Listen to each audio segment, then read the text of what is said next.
Hi everyone, welcome to baby care with doctor Nagaraj. ಇವಾಗ mother ಒಂದು fresh complaints ತೊಗೊಂಡು ಬಂದರು.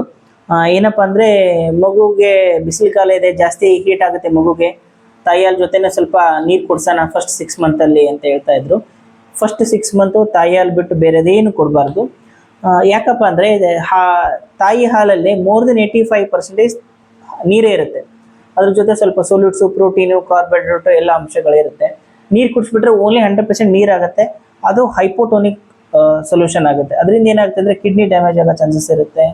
ಆಮೇಲೆ ಇಂಟೆಸ್ಟೈನಲ್ ಅಬ್ಸಾರ್ಪ್ಷನ್ ಇದರಲ್ಲೂ ಭಾಳ ಇಶ್ಯೂಸ್ ಆಗೋ ಚಾನ್ಸಸ್ ಇರುತ್ತೆ. ಸೊ ಯಾವುದೇ ಕಾರಣಕ್ಕೂ ತಾಯಿಯಲ್ಲೇ ಕೊಡಬೇಕು, ಓನ್ಲಿ ಪ್ಲೇನ್ ವಾಟರ್ ಕೊಡಲೇಬಾರ್ದು. ಸೊ ತಾಯಿ ಹಾಲು first 6 month only best is mother's milk. Hi fi. Yeah.